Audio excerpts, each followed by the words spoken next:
Checking out the home of rock and roll, I-95 and I95rock.com. A familiar favorite there from Leonard Skinner, by the way. Yes, welcome to the show. It's good to have you. Good to be had. Yeah. I never get nervous going on the radio. I'm nervous for some reason. I'm not nervous. Why should you be nervous? There's 60 eyeballs staring at us right now. We know and love every one of them. That's right. We brought everybody in the studio here because today marks your 40th anniversary here on I knew it was a I-95. mistake bringing it up. I knew it was a mistake. You opened your mouth. I feel like such a bad friend. I forgot. I apologize. But we all love you, and everybody appreciates everything that you do. And What do I do exactly? Yeah, well, that's a good question. But we know what you do. Yeah. You're hilarious, and you're a valued friend to everybody here, and you work so hard. You understand I have an wants to say inferiority complex, right? Huh? Nothing. I know Tim wants to say something real quick. Oh, God. Hi, E. Tim used to call me when I was working evenings back in 1979. Yeah, 80. calling him every night. Ethan, can you play Freebird? Yeah, it was great. When he actually answered the phone, which wasn't I never all that answered the often. phone, and I still don't. But hey, no, I was in high school listening to this dude on I-95 at night and thinking, wow, what a great station. I'd like to work there someday. So that was kind of a dream come true. I mean, the first time I got to follow you on the air was an absolute honor. And, it still is. Wow. Every single day. Didn't know I was such hot. I almost swore there. and beyond the on-air thing, part of the magic of radio is the little snippets that we put together of like song montages and the stuff that the big voice guy says. Right. You taught me everything I know about how to do that, and just when we were using razor blades, using razor blades and cutting up little pieces of tape to do these montages instead of digital editing. And I still say you're up there with the best in the country at doing that stuff. Do we have my Beatles montage anywhere that we used to? Probably somewhere. That was a work of genius. Can we get a reel-to-reel tape player hooked up and play it? No, there's no such thing anymore at all. All right. Anyway. Well, thank you. I think we're going to sing to you now to make it really uncomfortable. Now, I'm going to have actually Tim lead us because I don't even know. With the song, the Happy Anniversary song. Yeah. Are you guys ready? With some tempo, please. So it doesn't sound like a funeral. 1, 2, 3. Happy anniversary to you. So uncomfortable. Happy anniversary to you. Happy anniversary, dear Ethan. Happy anniversary to you. I can tell it was heartfelt, and I thank you all. Cue the big voice guy. 40 years of Ethan, I-95. Well, thank you. Just go back to doing what you were doing. All right? I really wanted you to cry. Please cry. Nobody's leaving. There you go, buddy. I know this made you uncomfortable. Yeah, but you're right. That was kind of the goal, and we're all so proud of you. Good job. Now go to the break. Oh. Thank you, everybody. Hey, Ethan, joining the show right now. Very special guest on your 40th anniversary. Had to make sure we reached out to Pam Brooks. Hey, Pammy. Hey, Pammy. Hello, gentlemen. Ethan Carey, the cooker. 40 years of rockin' I-95. Unbelievable. Pam, you would have been so.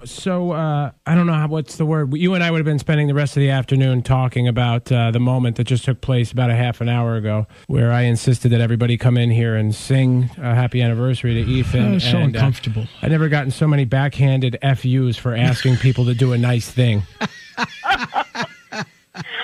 Well, I'm surprised that you actually stayed in the studio because I know you don't like to be around people that are singing live. It makes you uncomfortable, Louis. Yeah. Well, everybody else was pretty uncomfortable, I think. Yeah. There we go. Well, I mean, that's the very least he could do. 40 years of rockin' I-95. That's unbelievable. Yeah, it's still a good time. It is a great time. I miss you. I miss you. I miss you. Yeah, we miss you too. We miss you too. And so do everybody. So do the does. listeners. Yeah, you know what? I am friends with quite a few of them on Facebook, and they will pop in and say that on occasion. It's gratifying. But so, Ethan, you know that because that's what it's like to be in radio. It's those moments that are incredibly gratifying. That's do you guys right. have a story that comes to mind for both of you always when you reminisce? I think I know some of them, but I'm sure the listeners would love to hear one. Well, actually, 40 years ago when I was doing the overnights in Stonehouse, and this mother, you know what, from upstate New York. Ethan the Cooker Carey was coming to get 7 to midnight, and I wanted that shift, and I wanted to be so mad at him. And after 2 weeks, I was like, oh, God, he's just so nice. I can't be mad at him. And we've been friends ever since. That's fantastic. That's right. She didn't speak to me for 2 weeks. I thought it was like 2 months.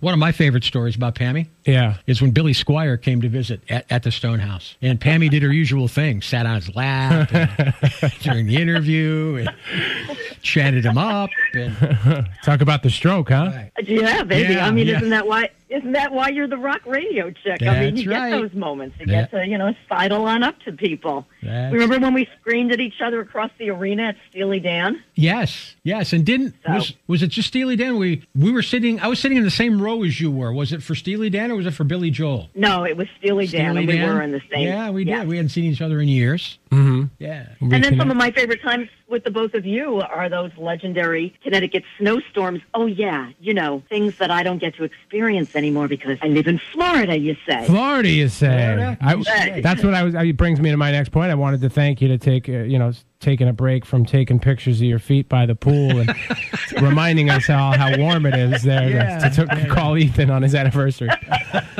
But truly, another one of my favorite times is when I would get snowed in and the three of us would rendezvous for drinks and some more drinks and a little food and more drinks and more drinks. And, it was always great nights when I got iced or snowed in and had to stay down in the I-95 area. It was fun. It was fun, Pammy. So when you should be rocking Florida somewhere. What's the deal? Yeah, sometimes you need a break from it. And well, the break's been long enough. Really? You think? Let's get back to frickin' work. Okay. I mean, I miss being on the airwaves. I don't miss commuting, and chances are, radio down here would be Tampa or Fort Myers, and that's a commute. People are annoying when they drive, and I'm finally, after all these months, calming down and not screaming profanities at everybody continually. So yeah, you did that often. I remember. I'm feeling zen. So, E, what is one of your favorite moments, not with me, just in general, for your 40 years of rocking the airwaves? Wow, I tell you, the two major events was my 30th anniversary at the Playhouse when we Rick Tedesco put that band together with guys from BOC and from Alice Cooper's band. That was wonderful. That was awesome. And the 10-year anniversary show that we did was just talk about gratifying. When you have 350 people who were there just for the morning show, that was awesome. And let me just say, I want to say this publicly, that I apologize for not bringing you up on stage during that show. Oh man, regrets. Regretful. I just lost track, and I should have, and I apologize for that. Because you were a major portion of the show for the first 6 years. Well, no apology needed, but thank you. That was nice to hear. I was stomping around going, what the hell? No, I wasn't. No, you yes, weren't. I was. Yes, I was. No, I'm kidding. I love you both. I love you. And truly, I enjoy Florida. I was so tired of the cold weather and the storms and so many other things, but I miss your faces so much, and I do miss. Well, there's a lot of things I don't miss, but I miss cracking open the mic and talking to the listeners, and I miss the two of you so much. Well, I miss you incredibly much. Well, good. Yeah, well said, ass face. But you know what? That's right. You belong in Florida. Florida, you say. Florida, you say. And you know what? We bought a house, and it's got a nice big second bedroom and a whole wing that closes off. So I expect both of you to come and visit me. We will. Absolutely, Pammy. Thank you so much. Thanks, Pammy Jammy. Ethan the Cooker Carey, 40 years of rocking the I-95 airwaves. Amazing. I love you, sweetness. Love you, too. Thanks for checking in. Bye, Pammy. Bye. There you go. It's a freaking love fest. We interrupted Pam's pool time, and she was happy to do it. All the movers and shakers listen to this show, and when they hear, and shakers? Yeah, they shake and they move, and when they listen and they hear some amazing news slip out of your mouth that today is your 40th anniversary here at the home of rock and roll, I-95, they just have to call in and tell you what they think of you. And we're talking to the mayor of the great city of Danbury, Mark Boughton. Hey, Mark. Hey, Marky. Hey, guys. I got to tell you, man, you are an iconic figure in the greater Danbury area, and we all love you and worship you. And you and Mindy hitting 40 years. I don't know how she did it, she deserves an award for that. But that is an incredible accomplishment. So sincerely, just congratulations to you two both. And your birthday, you were on a roll. Your birthday was the other day, and here you are celebrating your 40th anniversary. It's amazing. Well, my 40th anniversary here at the radio station. Right. But he was following along with the action. You recently had your wedding anniversary, right? No. It was months ago? No. Next month? This anniversary with Wendy. May 30th is the wedding anniversary. 40th anniversary of I-95. Correct. Right. There's so much going on. Yeah, I know. Yeah, okay, so I'm sorry about that. I did have brain surgery last year. It's all right. So, I know. Anyways, if you lived in Danbury from, 40 years ago on, and you listened to the radio, you listened to I-95. Check this out, Mayor. Yeah. I think he cut off his train of thought there, but it's too bad. Your anniversary. So it's my anniversary, so I'll do what I want to do. Ahead. Okay. When I was in 1980, the first or second year I was working here, I was driving a school bus for Ridgefield High School. I remember that. That is so weird. I remember you brought that up. You were DJing. I went to several weddings where you were DJing to a little side action. And the kids, the ones who graduated at 18, they are now 58 years old. Oh, wow.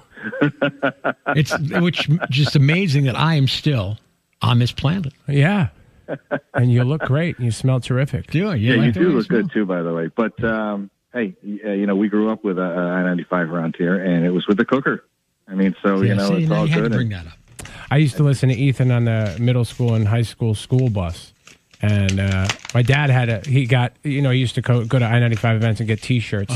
And I would wear his oversized I-95 T-shirts to gym class. And I'd listen to you and Scully on the school bus. Yeah. Did you have a Psychedelic Supper T-shirt? I did not. With my face on it? I certainly did not. You should have. It's an amazing thing. You should be very, very proud of yourself. Did you ever start yelling at the radio with some of my other morning show partners? When I was older and I knew that I could do this, absolutely. Yeah, some were terrible, some were great. I'm assuming they're giving you a big bonus today. And I think maybe 20, 30 grand, like a bonus check for something like that. Nice. Cash in that, cash me outside, man. Yeah. Get that money. Or a $5 bill for a breakfast sandwich.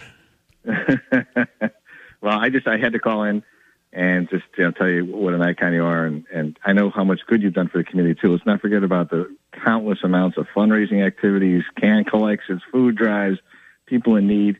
You've really been there for everybody. Let me just because he won't say it, he does food deliveries for the Hillside Food Outreach. He's volunteered his time for the Women's Center in Danbury. He really is a really good human being. Let this be one lesson you should have learned, Mayor, about when you did that campaign stop at Down the Hatch, and you had Lou go over there and mix it up. That'll never happen again.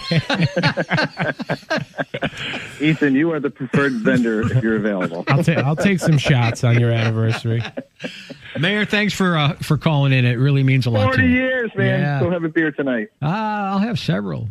Or bourbons, yeah. Mark, you're not off the hook for tomorrow. We expect to talk to you tomorrow. I'm around. I'm around like a donut. Cool. Right. Okay. Perfect. Thanks. Danbury Mayor Mark Boughton checking in. Thanks. I'm around like a donut. Well, you had to finish with that? You had to finish with that. He had to finish with that. All right.